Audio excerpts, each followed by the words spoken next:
When we started the Fairways of Life show back in 2006, the reason why we started it was to get a chance to speak to legends of the game so that we could capture the history of the sport in their words and from their eyes. And today, we are joined by a World Golf Hall of Fame member that has had a hugely distinctive impact on the game in a variety of different areas of note. Tom Kite was inducted into the World Golf Hall of Fame in 2004. 37 professional wins to his credit. 19 times he did that on the PGA Tour. He won the 1992 U.S. Open at Pebble Beach. He won the 1989 Players. 7 times he represented the United States on the Ryder Cup team. In 1997, he was the team's captain. He had 10 wins in the PGA Tour Champions, including another major championship there. But that wasn't all the stuff that he did. The impact that he had from the equipment area, the impact that he had in the fitness area, all of which I plan on discussing with him today. But get this. This is what I mean about the significance of this, that I think for some reason through the sands of time, this significance people start to forget about. And I'm glad that we have this opportunity to remind and to discuss. Tom Kite played in 109 major championships. He had 27 top 10s. In 109 major championships, 27 top 10s. He had 16 top 5s.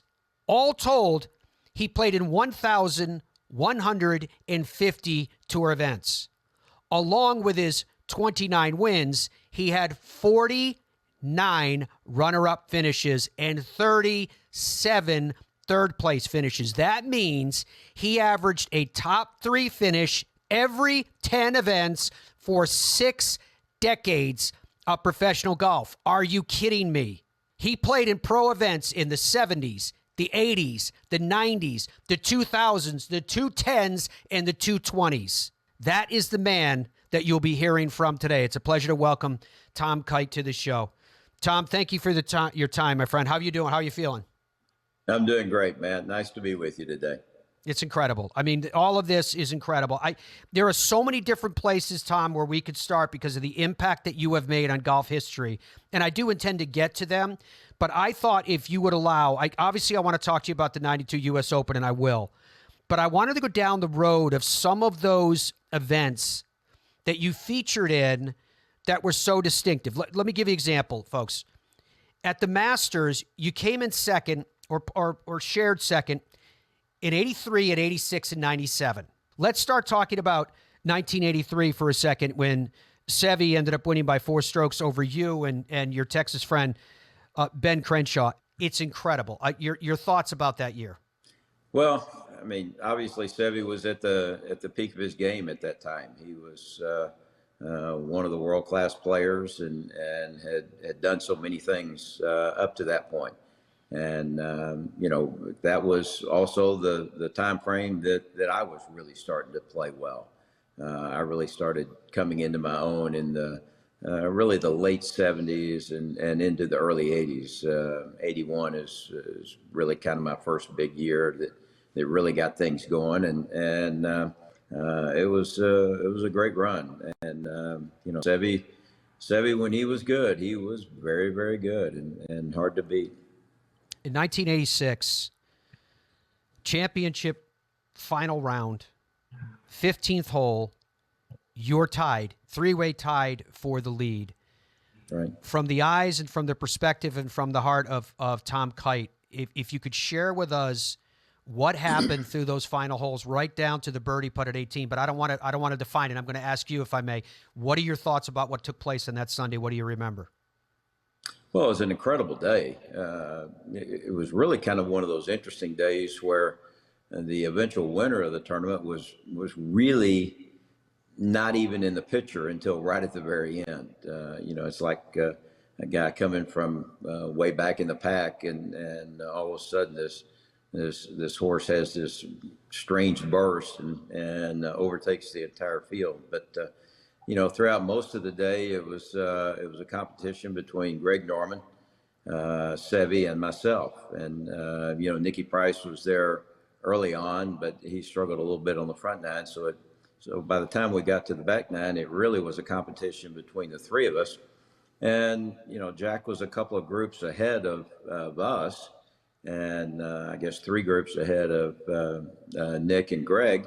And, again, he was, up until the very end, he was an afterthought. He was just kind of one of those role players. And, of course, if you play the last 10 holes at Augusta National in 7 under par, you're going to pass a lot of people. And he ended up passing the whole field and ended up winning the tournament in what, as you said, arguably is maybe the greatest Masters that there's ever been, or certainly one of the most memorable Masters that there've been in a long, long time. Did you know what was going on in front of you with Jack Nicklaus by, as they say, by the cheers, by the way that the patrons were reacting? Could you tell in your heart what was going on? Well, you knew some stuff was happening, that's for sure. But you have those roars and the cheers that the patrons,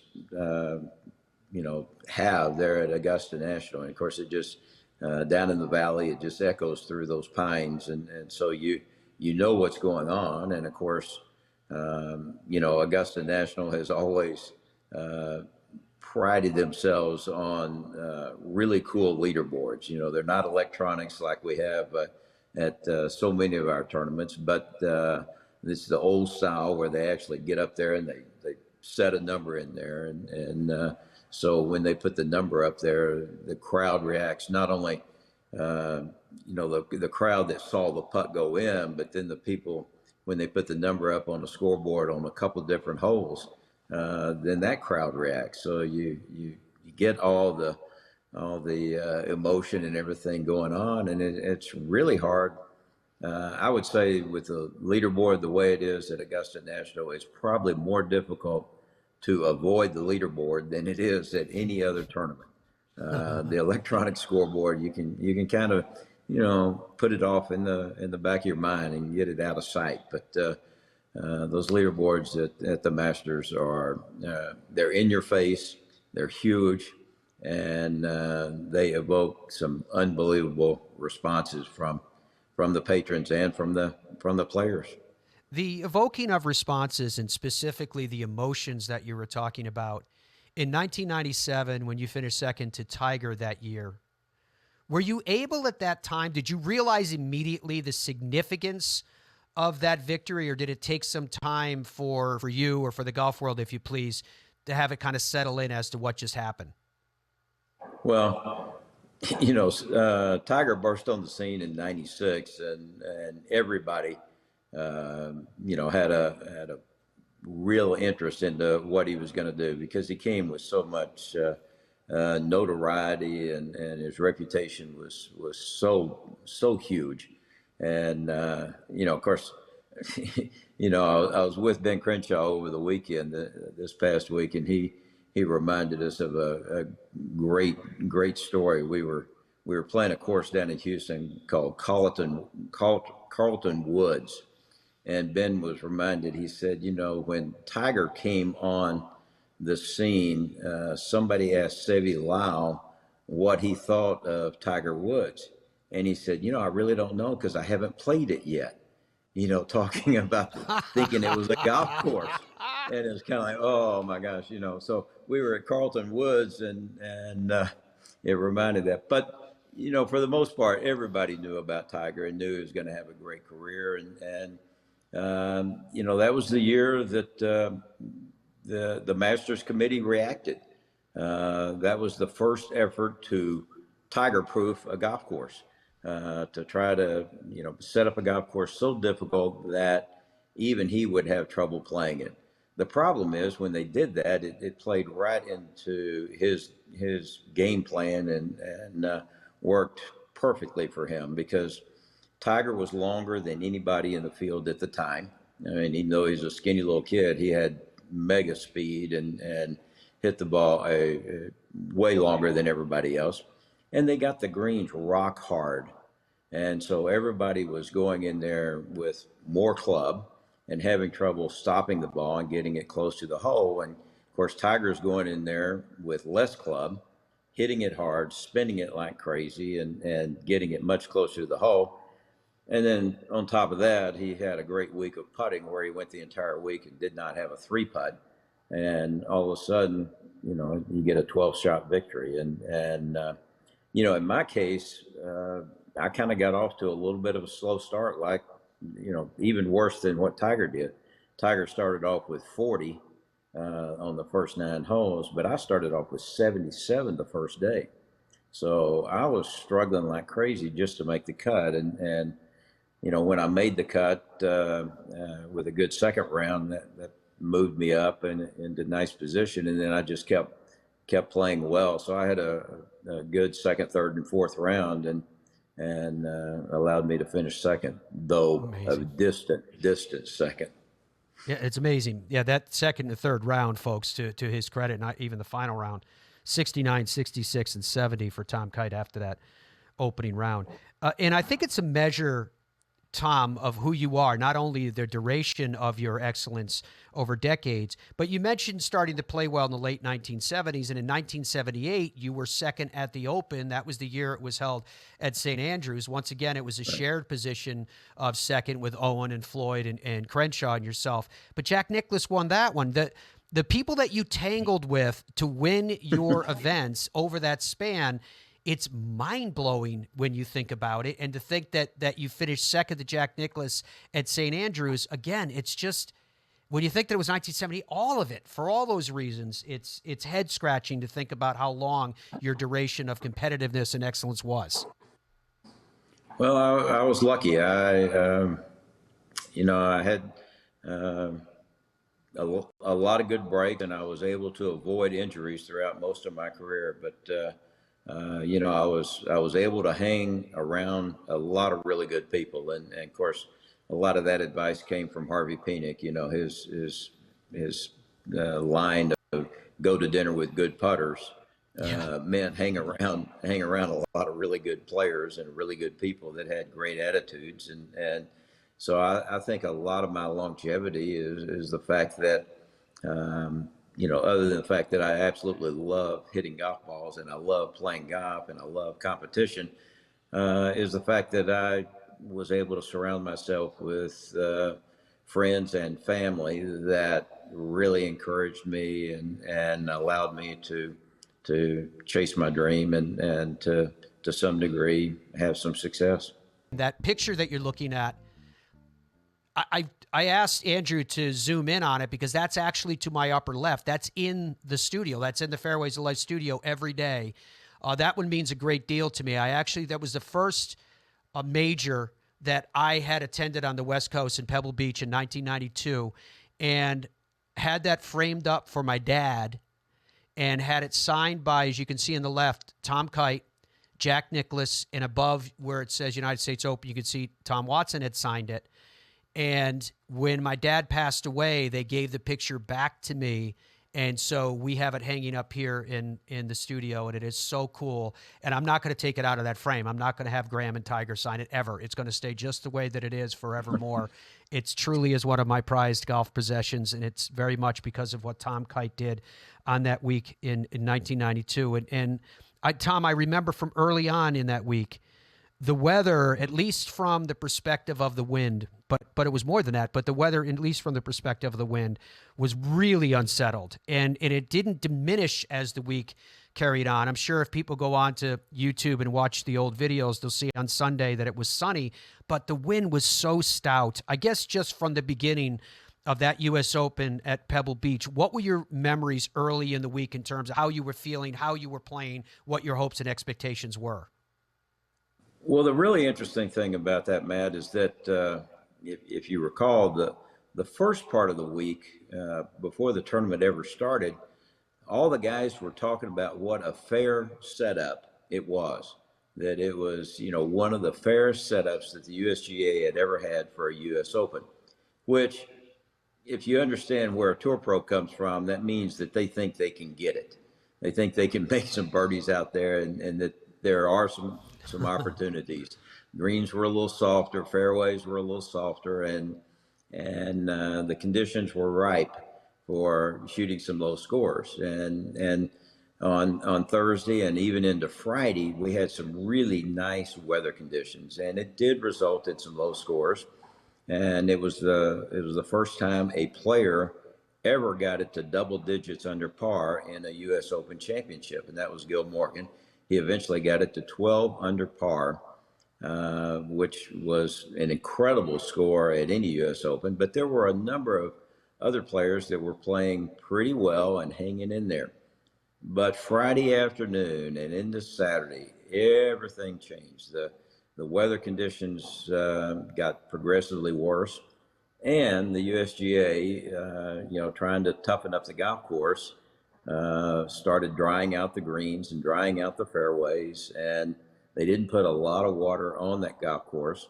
And with those high winds that eventually came in there, the golf course almost became unplayable.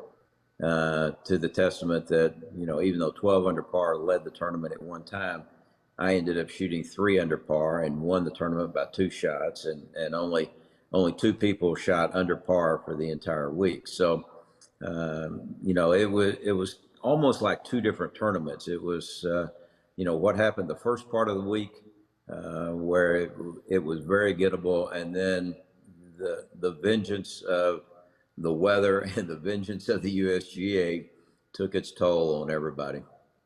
The image that's indelible, I think, for most people about that U.S. Open was you on the par 3 7th. And everyone looks at it and says, with the shot that you hit, and this ties into part of your story that is so classic, which I want to get into in detail about you with the 60-degree wedge and all the rest. But it really started from the tee shot. And I wonder if you could just talk to us about that iconic hole and the role that it played on that championship Sunday. Well, I mean, the golf course was incredibly difficult all the way through, and there was,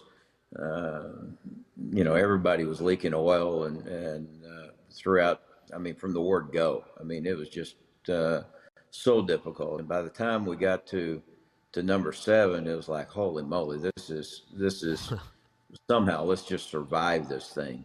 And it's hard to imagine the conditions so difficult that on a 105-yard downhill par 3, that players would be hitting 8 irons and 7 irons and 6 irons and 5 irons, just trying to do anything to get the ball to somehow stay underneath the wind and try to control it. Out of the last 15 groups, the last 30 players that came through, one person hit that green in regulation from 105 yards, and just shows you the difficulty of that. I took a 6 iron and tried to knock it down and tried to hold it into the wind, but again, the wind was so strong that it took my ball way left of the green, as it did so many other players, and just had this pretty difficult shot coming over the edge of the bunker to a rock hard green. The only saving grace that I did have was that it was playing slightly into the wind. But if you watch that shot and watch its reaction on the green, you can see that ball would have gone quite a distance away past the hole had it not hit that pin. But hit the pin dead center and fell in, and you can tell from my reaction, it was just a sign of relief. It was like, wow, something good happened. But now I've got 8, 9, I've got 11 straight holes. What's going to be almost pure hell trying to get to the clubhouse. Do you think about that victory every single day? Is that where your mind goes when you're looking at the dancing embers of the fires and maybe a drink in your hand and reflect? Well, Matt, I walk into my study and I've got the flag from the 7th hole that flew on that thing hanging on the wall in there, and so it's kind of hard for me not to. But the green superintendent after I won the tournament, he said, "Is there anything I can do for you?" And most of the time, players like to get the 18th green, but my caddy Mike Carrick, he had dibs on the 18th green flag, and I wanted number 7 for that reason. It's absolutely incredible. You heard me mention the club chosen to extract that shot from its position on 7, which, by the way, was the grass between the ball and the wedge face, and when you hit that shot on 7. Oh yeah, for sure. It was, I didn't have a terrible lie considering how deep the rough was. The problem that I had is where I hit it is the place where people exit the 7th green going to the 8th tee, and so all the grass was leaning into me as I'm coming through there. So it's it wasn't sitting way down like so many lies we had that week, but right into the grain. So it was not an easy shot at all. Now, using a high lofted wedge, and this is what I'm getting at, folks, talking to you about the significance of this man that you're hearing from right now. He impacted the game and changed the game in multiple ways. One of them was the adoption of a 60-degree wedge. And when he did it, it was not normal, and it was met with a lot of raised eyebrows. But there was science behind it and conviction behind it. And then, of course, he proved it through execution. Could you talk to us, Tom, about that very important part of your history that now is just a regular part of the game that people who are very, very good with that surgical part of the game have you to thank? Well, I thank or criticize me for for that. I know a lot of people have trouble with the lofted wedge, and I think it's a great advantage to have that much loft in your bag, especially if you're playing some of the difficult golf courses that we play now. That was an idea that came out of Dave Pels, the short game instructor, and Dave was a good friend, and he came out on tour and watched a number of us in our endeavors to play well, and of course I had a pretty good short game. It was really good, but Dave kind of kept some stats on a number of us, and he came to me in the early 80s and suggested that if I put a 60-degree wedge in, or a more lofted club, the normal loft on a sand wedge in those days was 56 degrees. And so he was suggesting something with more loft that I could hit full and not have it go very far, where I could make a fuller swing and have more control over it, put more spin on it, and have it go a shorter distance. And I kind of was a little dubious and skeptical of some of his thoughts. And so for about 6 months, I kept my own stats and I charted every shot that I had, at 210 all the way down to 30 yards at 10-yard increments. And I put it on a little chart. And I found that when I was hitting a full shot, I had tremendous control over the distance. But the dispersion was left and right, especially when I got up in the 190s and 200s and stuff like that. As I got closer down to about 130 yards, everything kind of came down. I got more control over the distance, but I also got a lot more control over the accuracy, and I almost had a perfect circle around the target. When I got inside 100 yards, and especially inside 70 yards, what I found was that I had great control over the accuracy, but less control over the distance. And so, what I would find is that I hit a lot of really good looking wedges and would come up 15 or 20 feet short or 15 feet past. And, if you hit it 20 feet past, you might as well have hit it 20 feet to the right. And, everybody would complain about hitting a 70-yard wedge 20 feet to the right, but, they hit it 25 feet past and think, oh man, that was a great swing. But, you didn't have the right touch. And of course, back in the early 80s, PGA Tour average in making putts was about 50% from 6 feet. So the goal was to get it inside 6 feet so you had a good chance of making the putt. And when I found out that Dave was right, I put a club in there that had more loft and shorter length shaft. And when I came out of my shoes and just hit it as hard as I could hit it about 70 yards.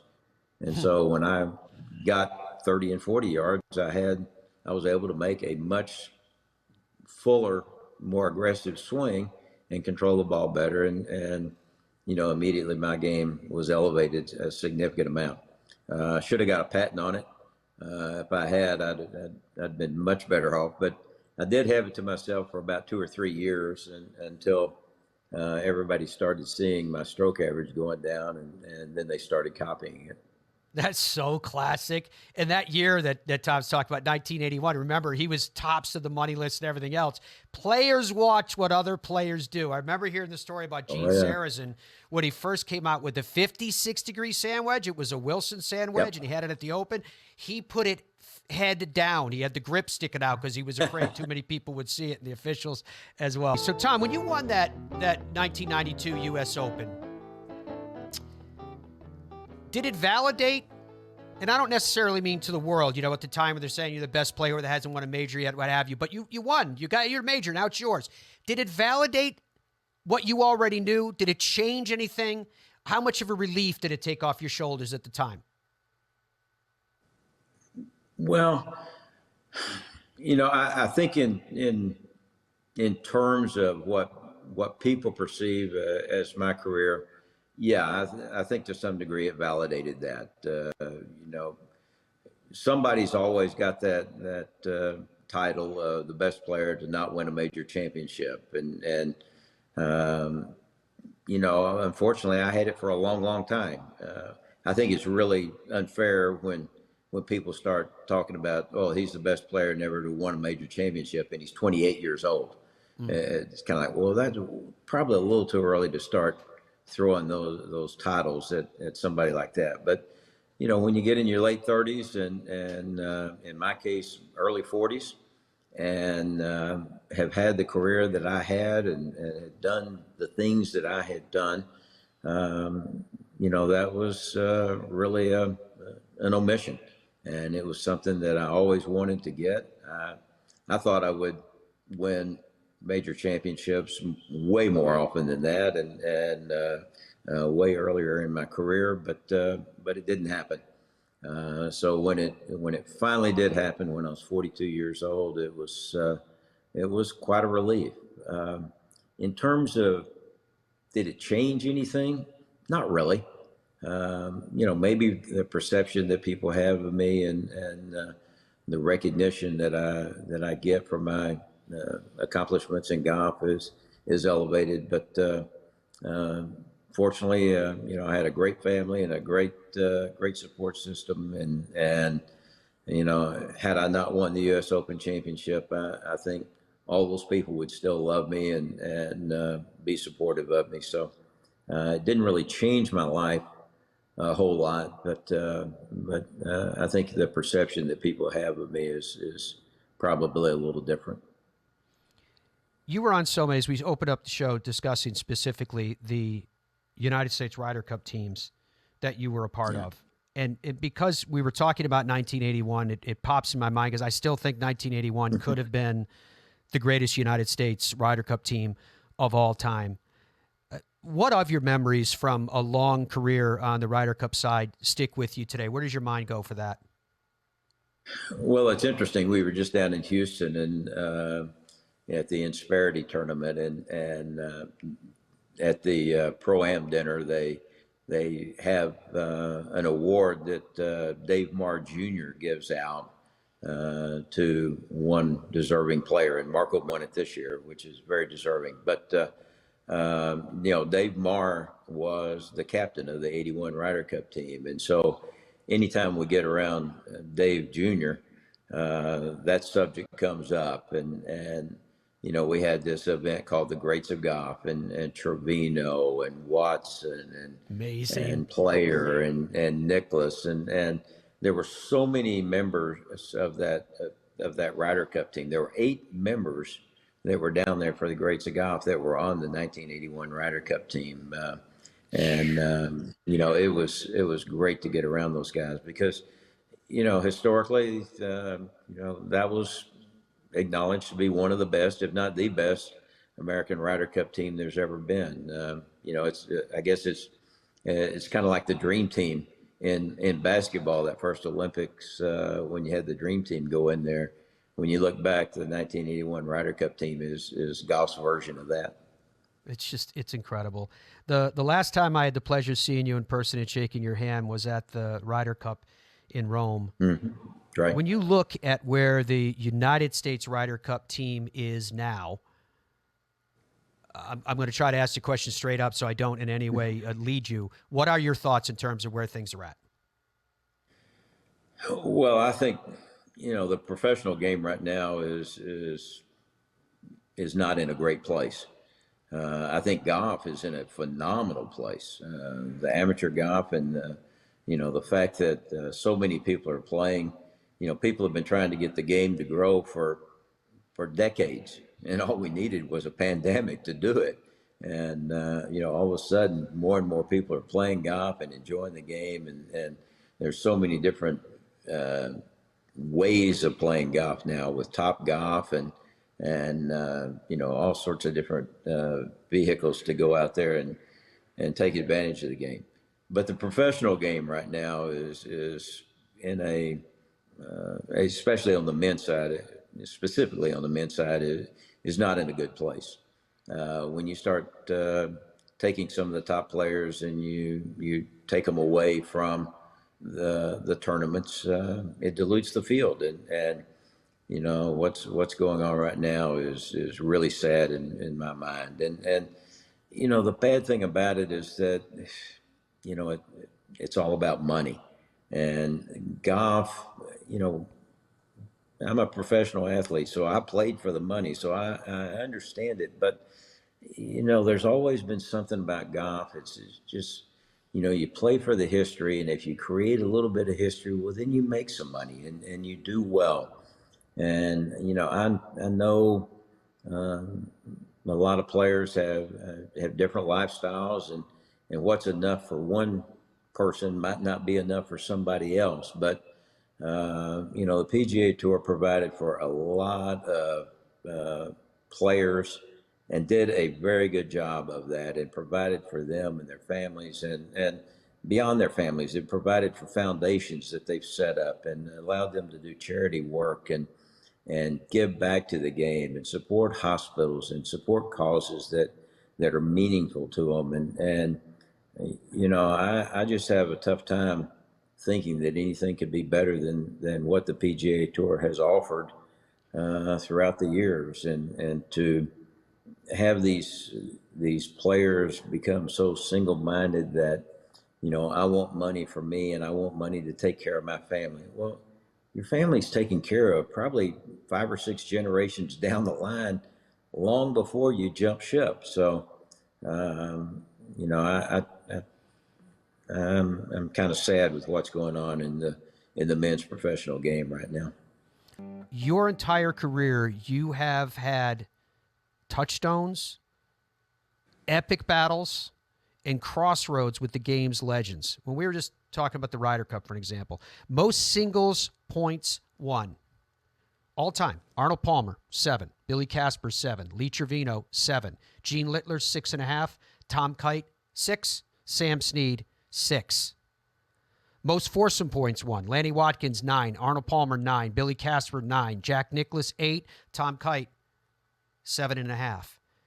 Tom, everywhere you go in your career, you bump into an all-time legend on your pathway to your own distinctive part of history that you own. One of them that I'm interested in, which I haven't mentioned his name yet in this interview, is Ben Hogan. You're both Texas guys.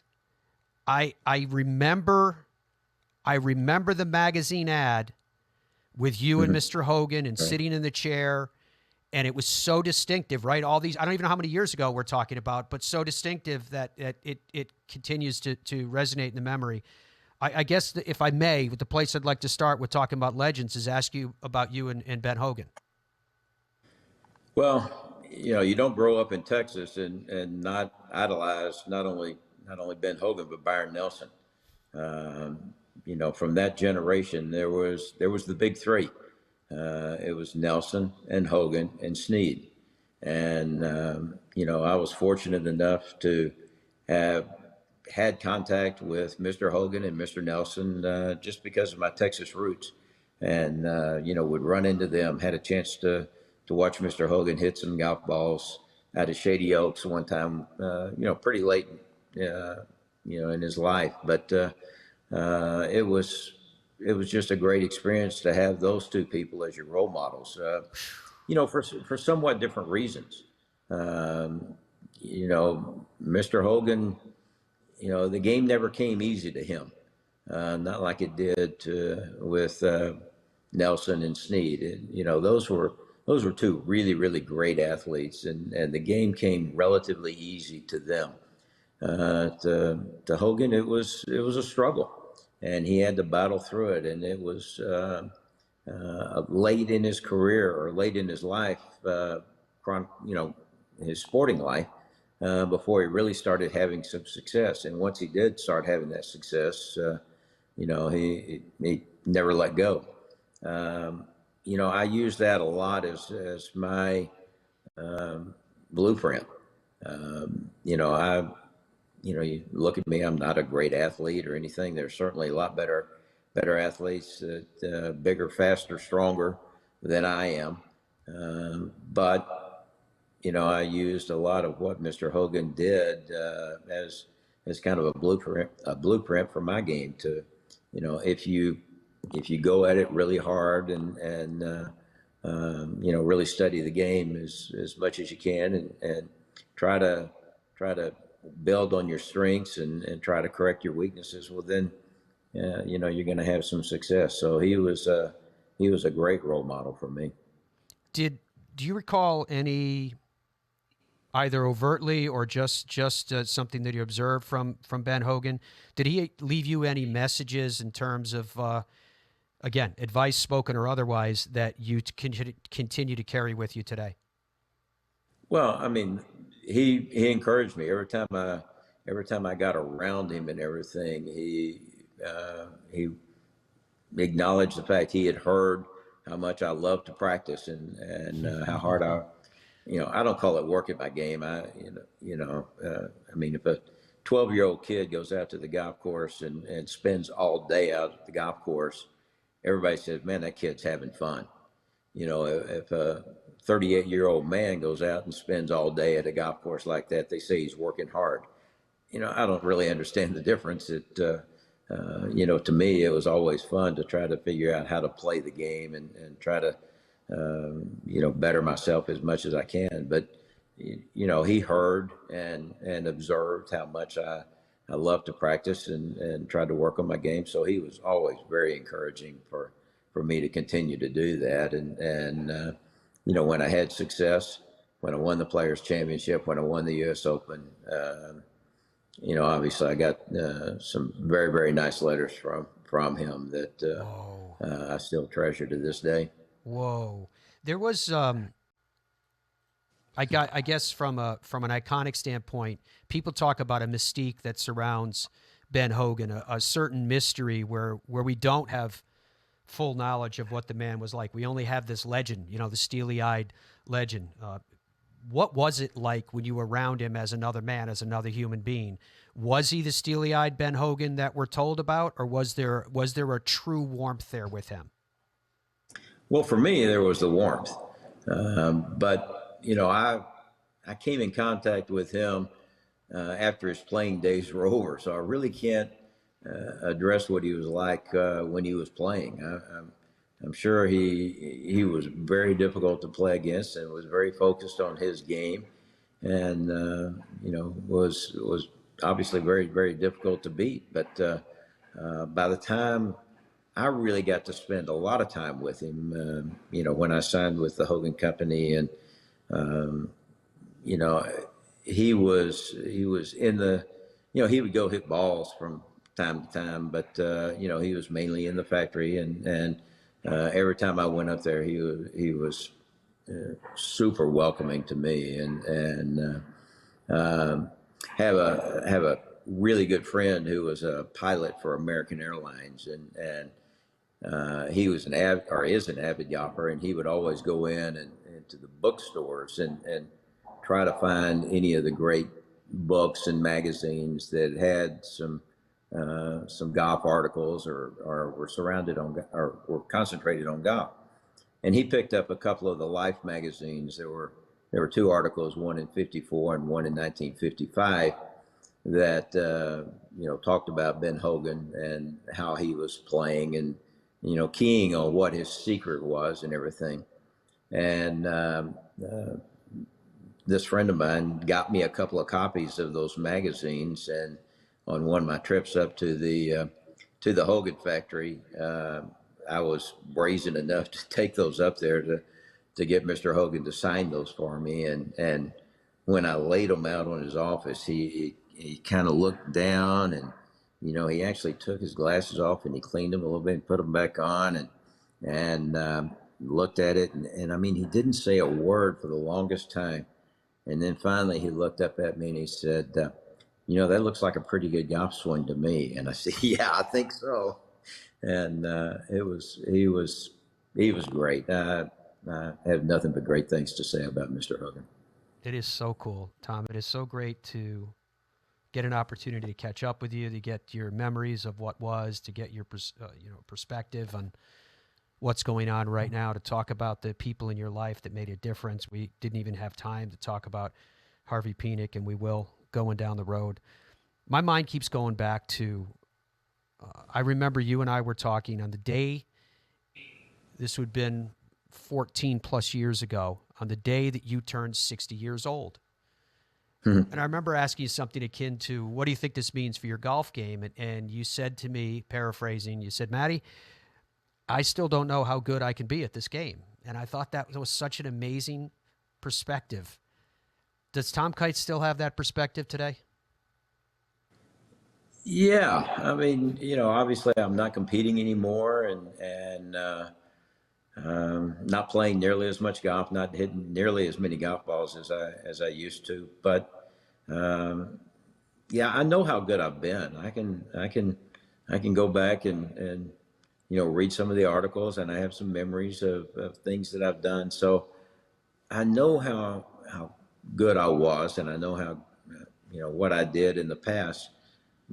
But what's going forward, I don't know. I'm 74 years old right now, and I still enjoy playing golf. I'm fortunate here in Austin. There are still a number of members of the Austin Country Club, of people that I grew up with, that I went to junior high school and high school and college with. And a lot of those people took lessons from Harvey Penick. And so those guys they all have good grips.